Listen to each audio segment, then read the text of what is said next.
In exploring identity, the pattern of thinking, feeling, speaking, doing, and being, we have to look at the paradigm, at the core beliefs. Because all beliefs, all language and recomposition of language is a structure. And the way to look at the structure is as a limiting probability field that is manageable for human consciousness and useful for developing or exercising that consciousness and thus identity, rather than as any sense of absolute truth. You can look at a Windows operating system and a PC computer.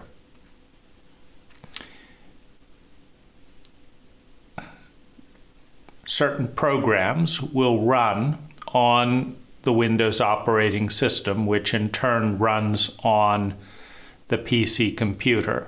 And if you want to do the things that those programs do, then running those programs on Windows and running Windows on a PC is the way to do it. However, the fact that one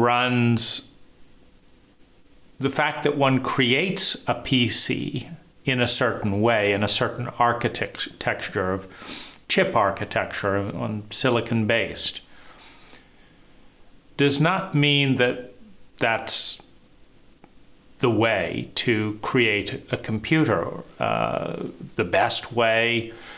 No, it's just a way. It is a way of building something, which, having done so, one can then build a certain kind of software, a certain kind of code that will stimulate and create relationships within that hardware. And once you do that, you can do certain things within the language of that software. Maybe you can do mathematics or do drawing or do video conferencing.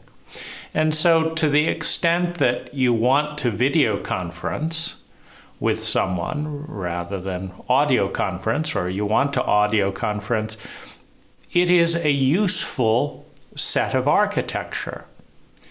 The same is true of all architecture. There's no right way or wrong way to live.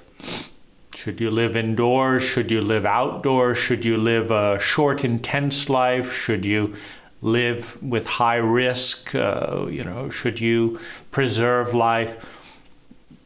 There's no absolute truth. There's no absolute or extreme anything that is always objectively good.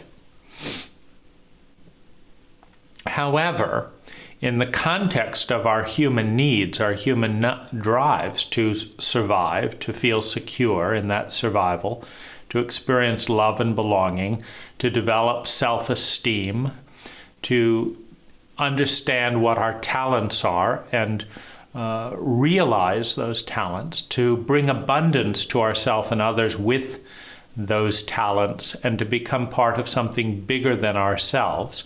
To the extent that we want to do that, there are certain technologies that empower us to do so more efficiently, to convert energy, time, money, and natural resources more efficiently in the direction of fulfilling those human needs in our innate drive to feel sustainably better. We want to feel good up to a point. What we really want is a regulation back and forth within the dimensions and continuums that we exist on. you could pick the most blissful food, maybe a chocolate sponge. You could pick the most blissful touch, maybe a masturbation and certain kind of deep massage. The most beautiful fragrance, perhaps a lemon peel or a lemon lavender geranium mix with a hint of rose, or whatever it is. You can pick the most fragrant scent, the most ambient light, the most peaceful air. After a few days of that, you will get restless. You will become frustrated and get up and want to become more uncomfortable, to go out jogging, to take a break, to stop eating, to feel hunger, to get poked by a branch on your walk, so that there is distinction, so that there's awareness. Now, belief structures. If you think of the belief structure that creates the polarity of good and evil, the first, is it useful? Is it useful to have a polarity of good and evil? And, useful for what? In the underlying drive of creating more sustainable human well-being. And the first thing we have to understand whenever you create polarity, because first there is one, then you cut it in half, and now there is two. Polarity is always equal, at least if you know how to use a knife. When you take the whole and create duality, 2 out of 1, if you know what you're doing, you have 2 equal halves. So to the extent that we believe in good and evil, they are equal in weight and size, etc.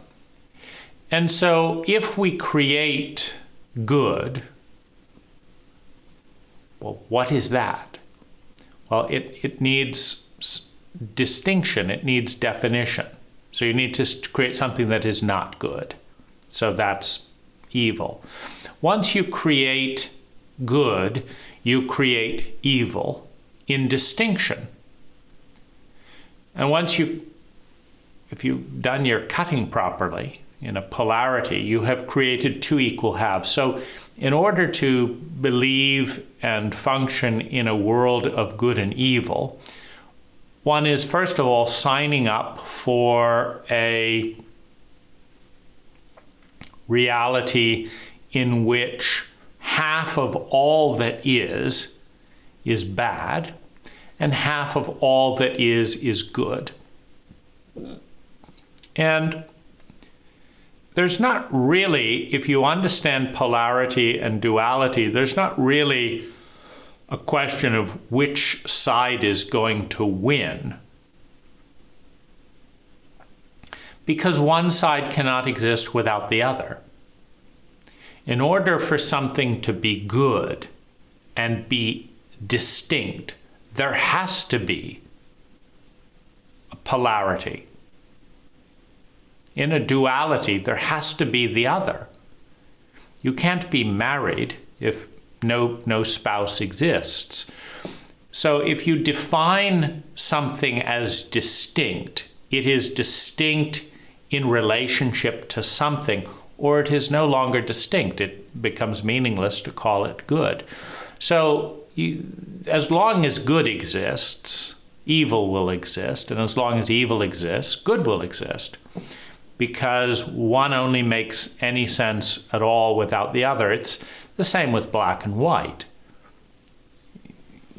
If there is no black, then what's your reference point to say that this is white?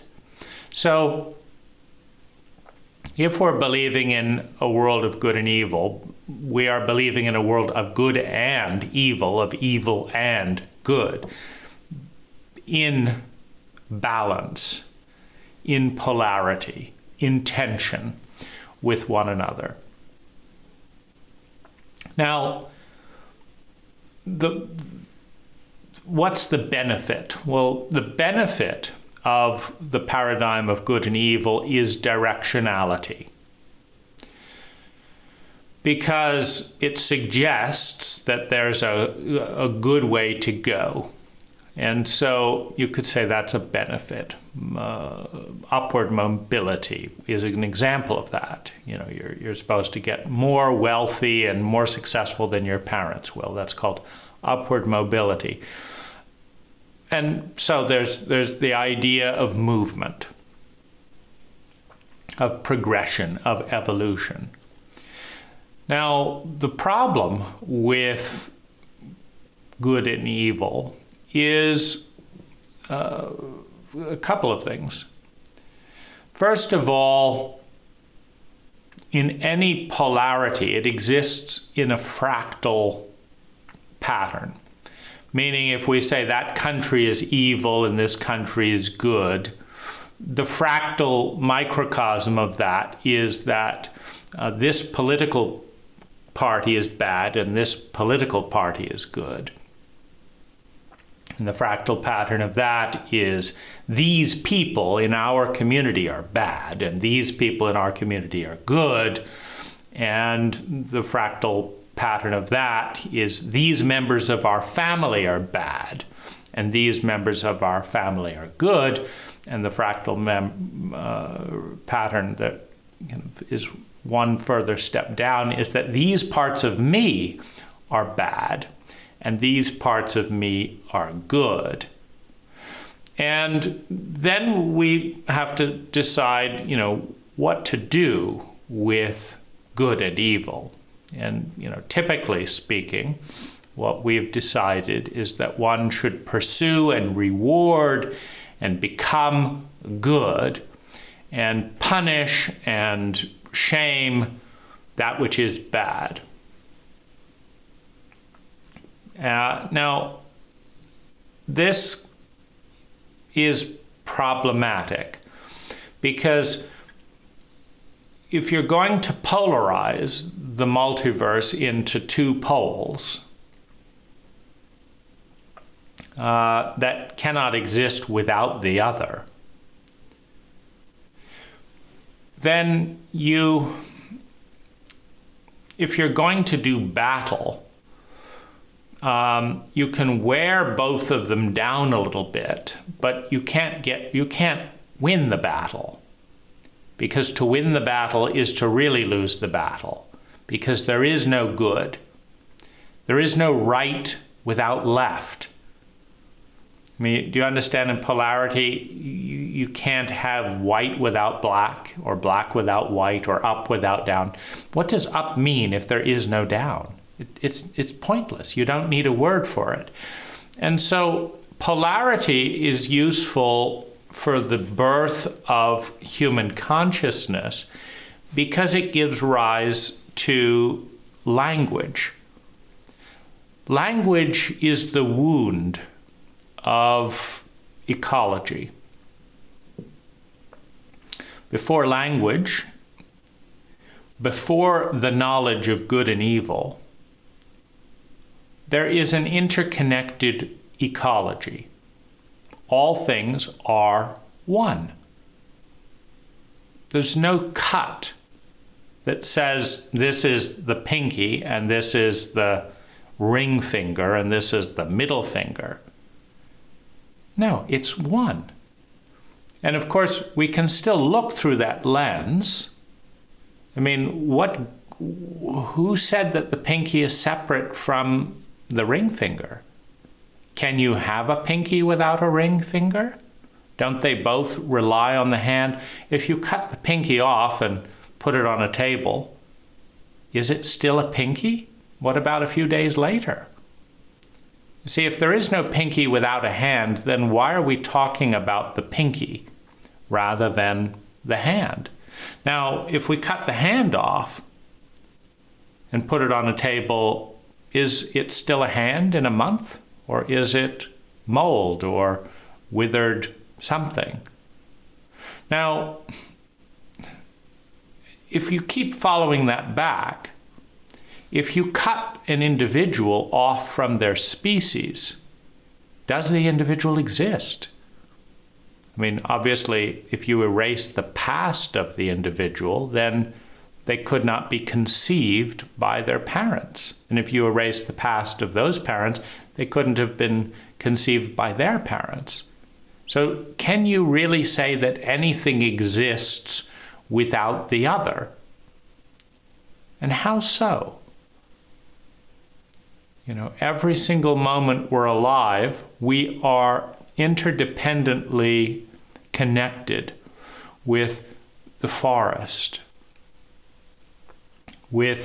through breath, with the waters, through drink, with the earth, through food, with the earth through gravity, with the sun through light.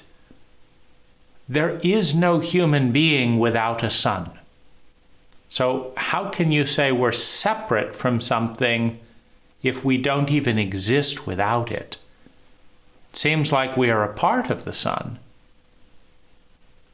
There is no sun without a universe. Can you say the sun is separate from the universe if there is no sun without a universe? So it's very difficult to believe in the illusion of distinction that we generate through language, because it's not real. The illusion of distinction is a synthetic fabrication in the language of the conscious mind of the one who perceives that distinction through words. We've decided to give lots of little sounds to everything in the known ecology and to pretend that each sound is different from the other sounds. But without the breath from the trees, sound doesn't even exist, let alone all the many sounds of all the many words and all the many combinations that we combine them in. And perhaps in the drive towards sustainable well-being with more and more grace, perhaps one of the problems, having established the polarity of yin and yang, good and bad, good and evil, black and white, masculine and feminine, male and female, having established the polarity as a paradigm, and having then established that half of all that is inferior to the other half of all that is, which is chauvinism. Chauvinism is the elevation of men over women. And you can see the problem with chauvinism in a way that is perhaps more difficult to see as the problem with good and evil. You know, we're so brainwashed into the language that to say that evil is necessary for good, really? How does that work exactly? It's not clear. But we do the same thing with the elevation of masculinity in men. For thousands of years, we have said as a cult that men are better than women.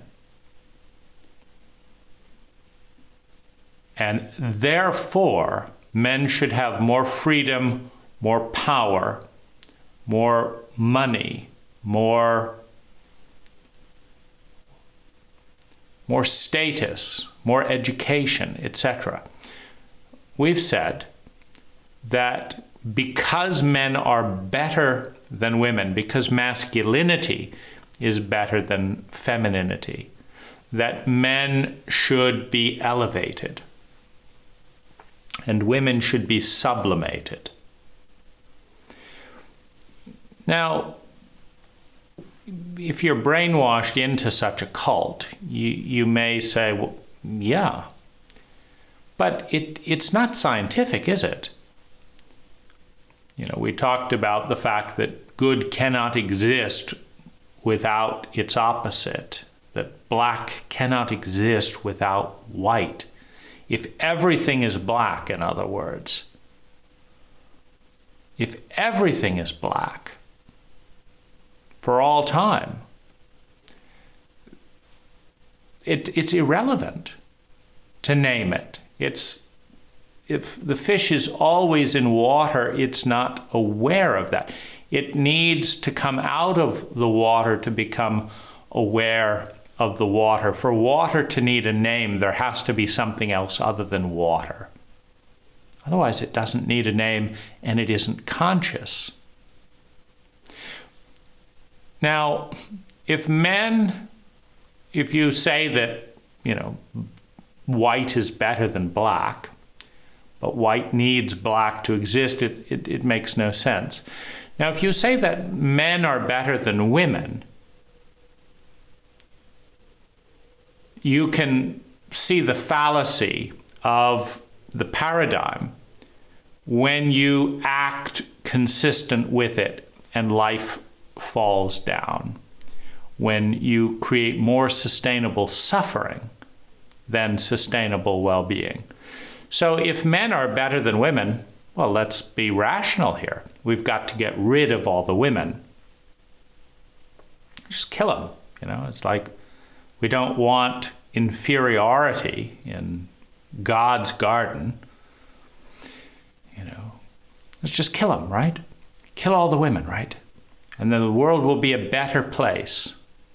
We're making progress. We have some integrity. There's just one problem.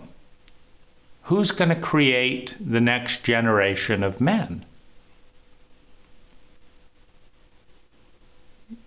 It's mathematically unsound. Like, if you say that 1 + 1 is 2, and 2 is better than 1 + 1, you don't know what you're talking about. There is no 2 without 1 + 1. There are no men without women. So in other words, however valuable men are, women are at least that valuable. Because without them, these valuable things called men couldn't exist.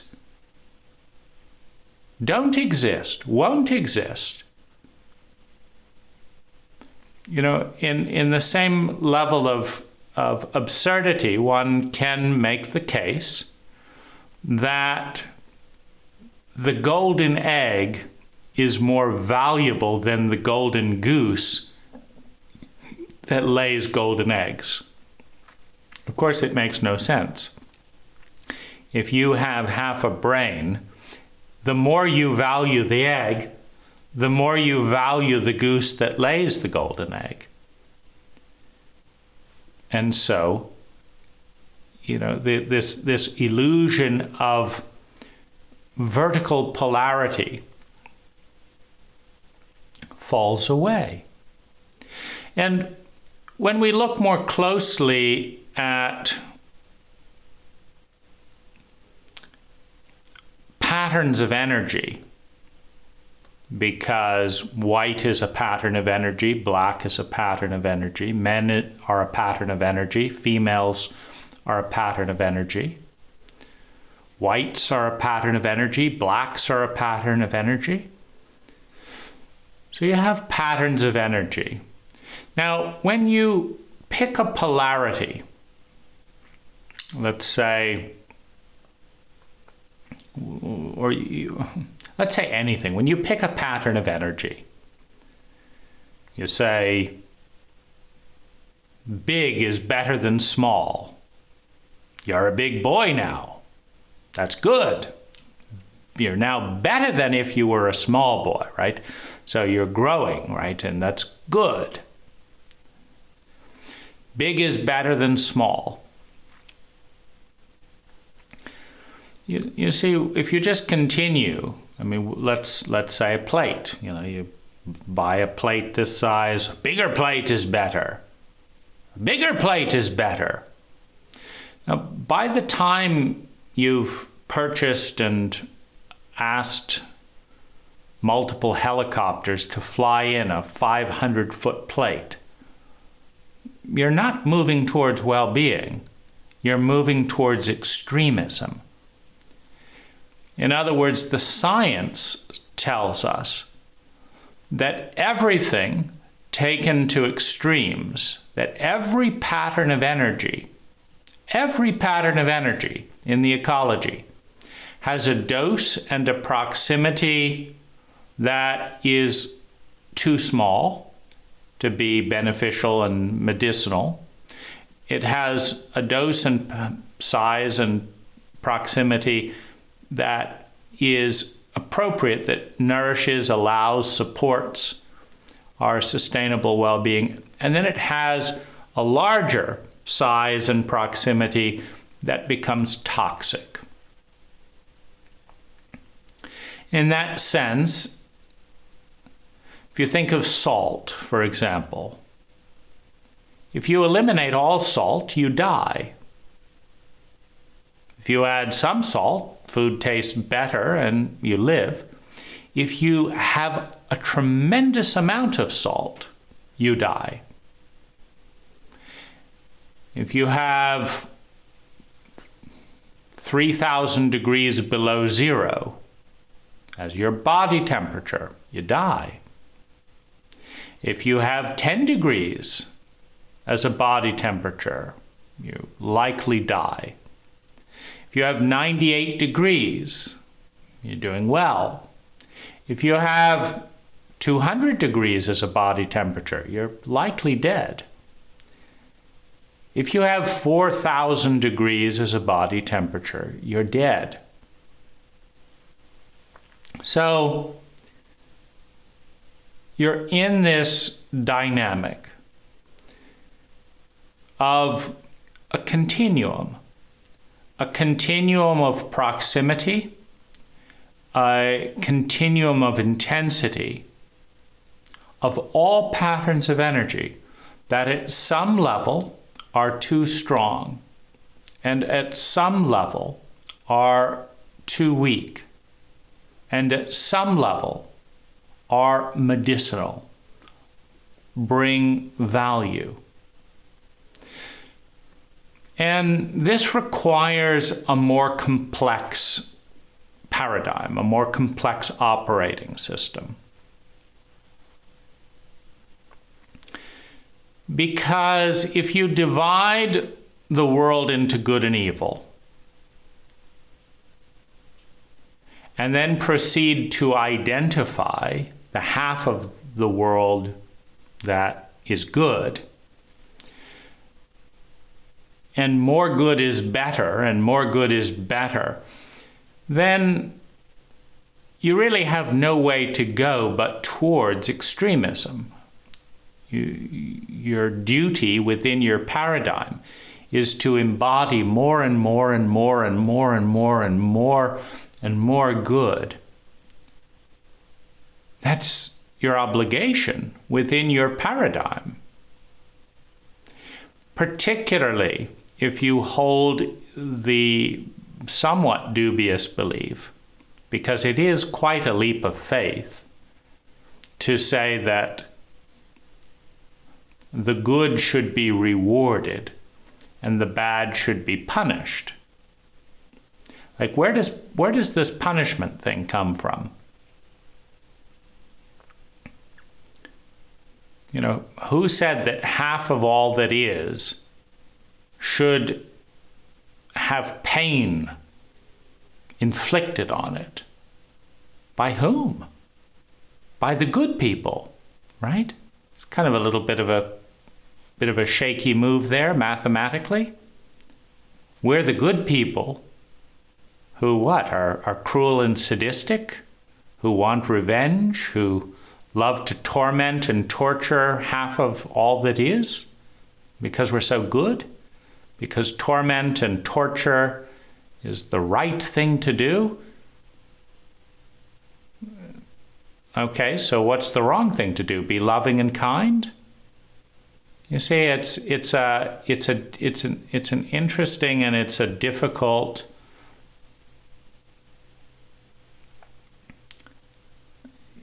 where does this come from? So let's just go along with the delusion of language and say that this half is different from the other half. And I say delusion because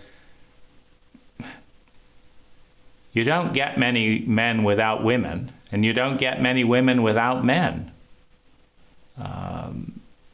So, you know, they're not that far apart.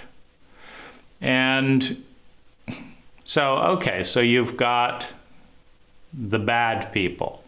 Well, who says they're bad? The good people? So the good people are judging the bad people? The good people are forgiving the bad people? Feeling righteous about it? You know, how does that work exactly? And it's an interesting, you know, it's an interesting dynamic. But then who came up with the idea that the bad people should be hurt because they're bad? Now, will the bad people become good because the good people hurt them? That's a difficult leap of faith, isn't it? If only the good people hurt the bad people enough, then the bad people will get better? Well, if they won't get better, why are you so good to be hurting them? Now, if they will get better, how does hurting the bad people make the bad people better? It's a good question. It's certainly quite speculative. So how do we know that the bad people deserve to be hurt because they're bad? And who says they're bad? And is it good to call half the universe bad? And is it good to punish and hurt good or bad people? So if you become bad by punishing the bad people, then do you deserve to be punished for punishing the bad people? Because now you're bad because you punish the bad people? It's punishing. So there's all kinds of weird things. And so, you know, language being what it is and creativity being what it is, we can, of course, invent things. No. People don't punish the bad people. The devil does. Well, who invented the devil? You know, who said that's the devil? Are horns bad? Should goats be slaughtered by good people because they have horns? Who said horns were bad? Who said tails were bad? Who said fire was bad? Who said dark was bad? Who said half the universe was bad? You can say half the universe, but who said it's bad? Now, of course, subjectively, we can say things like ice cream tastes better than mold. I like tasting nice things. So for my body, I like ice cream more than mold. However, if you are an area of soil You may like mold more than you like ice cream, because decomposing leaves are food for the soil, and ice cream is food for human beings. But there we're not looking at good and bad. We're looking at ecological alliances. We're looking at dynamic relationships.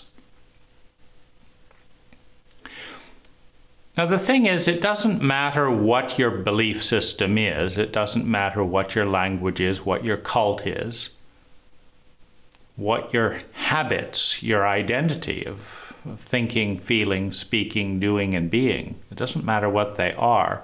Every identity, the I in identity is distinct from the ecology out of which the I emerges. In other words, the identity is an illusion. It is an illusion generated by the I that says, this is good and this is bad.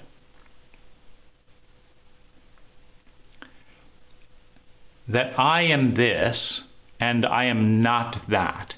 Because if I am this and I am that and I am that and I am that, then we don't need an I identity. We're just, it all is. But if I am this and that is that, then we need to know what that is so that we can know what this is. And we have the illusion of distinction. We focus on the bits that are different and then pretend that they're separate. Every structure of language, every pattern of energy, every way of perceiving is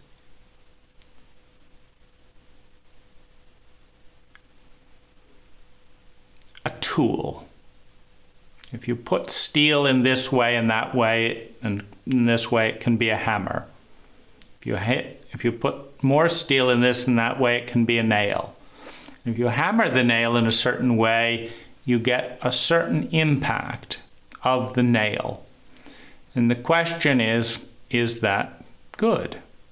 And you can say, yes, that's good, because I like a house, and a house is good because I like control of my ambient temperature and moisture levels, and the house will let me do that.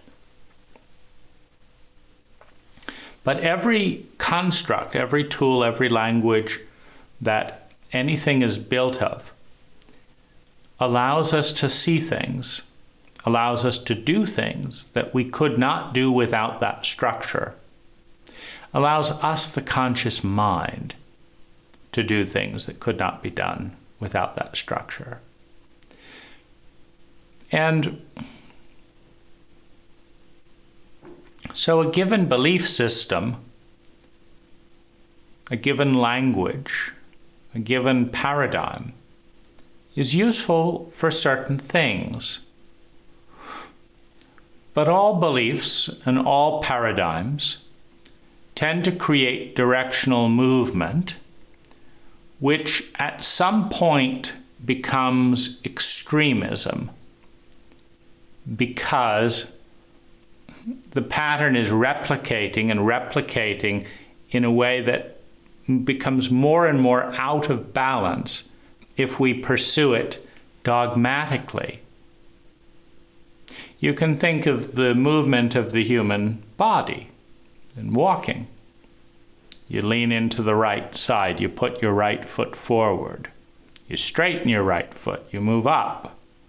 You lift the left foot. Now you lean into the left side, you put your left foot forward. If you just keep putting the right foot further and further forward, you fall over. You have to separate the leg at some point. You've got to move back and forth, from the inner to the outer, from the upper to the downer, from the sadness to the joy, from the joy to the sadness. There is a movement.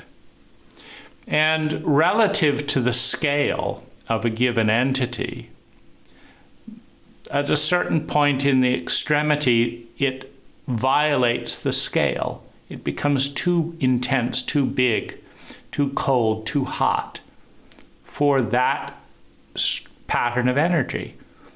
And so that pattern of energy disintegrates, and with it the identity disintegrates. It's called death. When we reemerge into the larger ecology of which we are all a part.